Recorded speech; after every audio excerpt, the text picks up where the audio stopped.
May long weekend in 2023 was my first time ever taking this Tacoma out after more than 30 days straight of building it.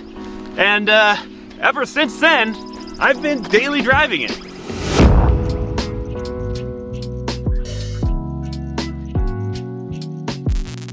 Brought to you in part by Cranbrook Toyota. Now, the day of this video's release will be Friday of May long 2024, meaning I've been daily driving this truck for a year. So I thought now would be a great time to give you guys an updated video on my thoughts overall on this build. If you're new here, welcome. This is my 2010 Toyota Tacoma. I bought this truck for just $4,000 from Cranbrook Toyota.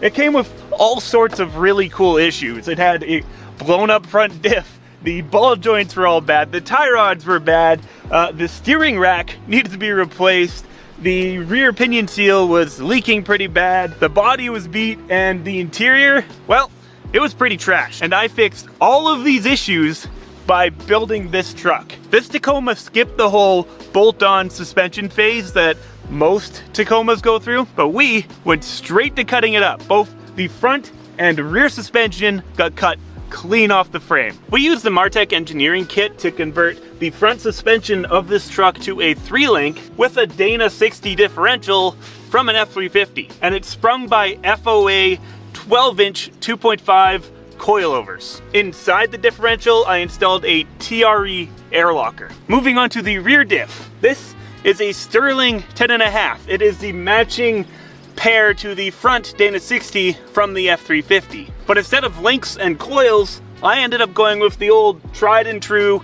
Chevy 63-inch leaf springs. Originally, I was running the limited slip that came with this differential, but I've since swapped it for an e-locker. Now, obviously, this truck doesn't look like a 2010. It looks like a 2016 and newer model. This is because I swapped the whole front clip with fiberglass that converts it to a 3rd generation Tacoma front end. And the reason I did that is, well, I needed to cover the new tire width in this truck.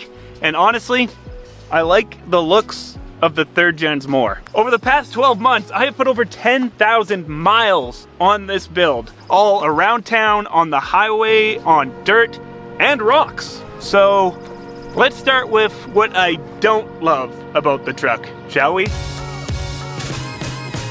This truck is freaking huge. It's no secret that pretty much all Tacomas after the 1st generation have gotten a lot bigger. And mine's a 4-door with 1-ton axles, making it even bigger. And I'd be lying to say that this truck is easy to fit down tight trails, because it ain't. And around here, tight ATV trails can be some of the most fun. And snow wheeling this thing, because it's so wide, it always feels like it's wanting to walk to the ditch on one side or the other. And because it's so big, it's extremely heavy, so it's just always getting pulled downhill. Steering this truck can also be kind of a pain. The thing corners like an actual freight train, which is mostly my fault. I chose to go with absolute minimum offset on the wheels as possible.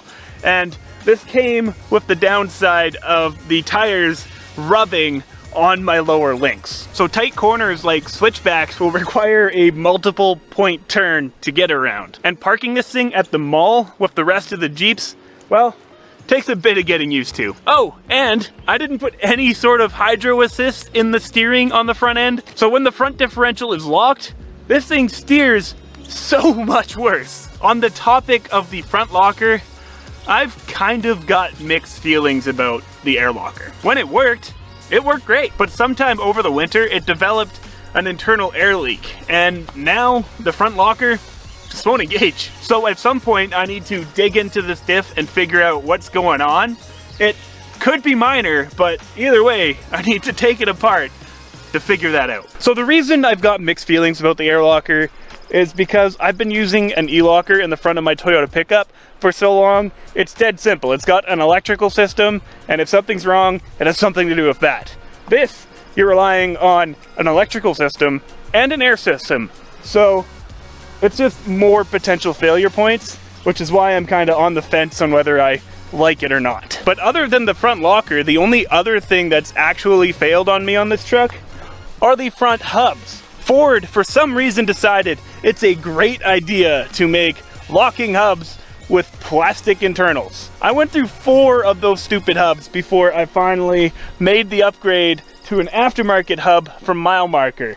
These have metal internals and they haven't failed me yet. A minor issue that I had with this truck since I built it was the limited slip. This 1-ton rear end, when I got it, it came with a limited slip, and to save money when I built the truck, I decided to run it, because at least it's some form of locker. But ultimately, it led to nothing but disappointment. But if you guys caught last week's video, you would know that I have upgraded this thing to a factory e-locker. So now I've got selectable and reliable lock, and no issues so far. Of course, I'll let you guys know if that changes in the future. The last thing I want to mention on the negative side of things is the body roll. Honestly, it's not bad, but it's a really big truck with really soft suspension. So it's got a little bit more body roll than your average gal. But now, for the good stuff.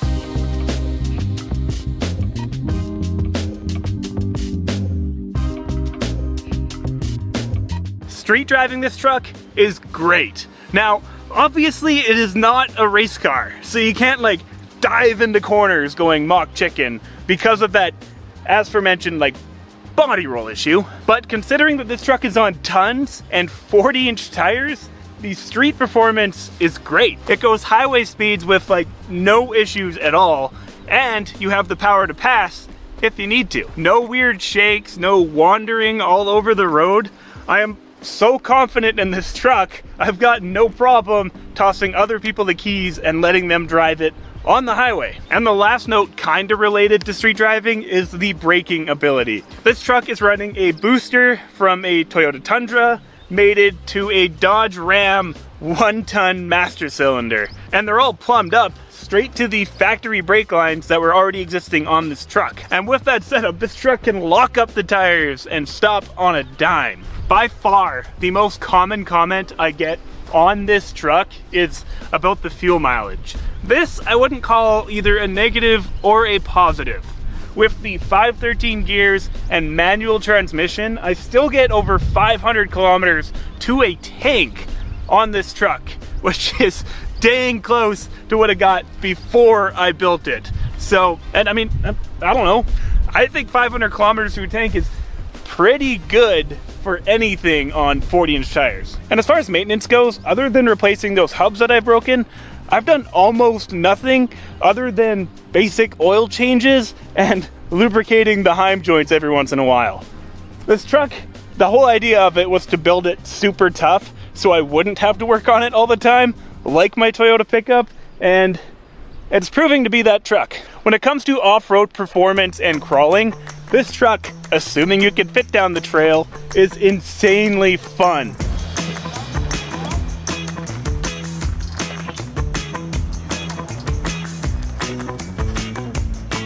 With the big tires, this truck makes just everything look easy. It makes it feel kind of like you're using cheat codes. The Martech 3-link kit gives you so much articulation. This truck, it just works. It also does the whole overlanding thing pretty good.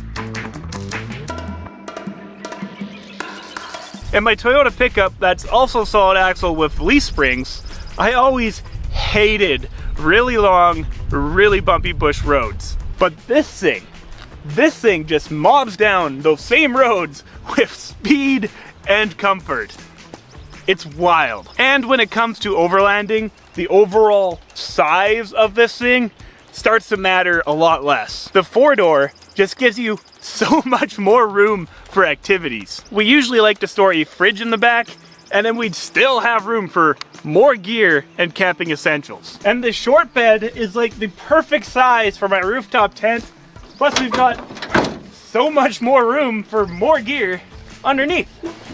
Overall, this truck is so much better than I initially expected it to be. I love this truck, but that being said, there is a couple of key upgrades that it desperately needs. First, this thing desperately needs some form of a doubler. The low range in this thing, I think, is like 2.57, and with the manual transmission in this thing, it just isn't enough. I'm thinking maybe something like the Northwest Fab EcoBox. This would allow me to double up the 2.57, and this would allow me to just crawl, pick some better lines, stuff that's easier on the truck, won't kill my clutch, and the creepy crawl it's really what you need to have good flotation in the snow. And in the steering department, as I mentioned, this thing needs hydro assist. It's not as important as the crawl box is to me, but it would definitely be a good, like, nice to have feature. And last, this bumper.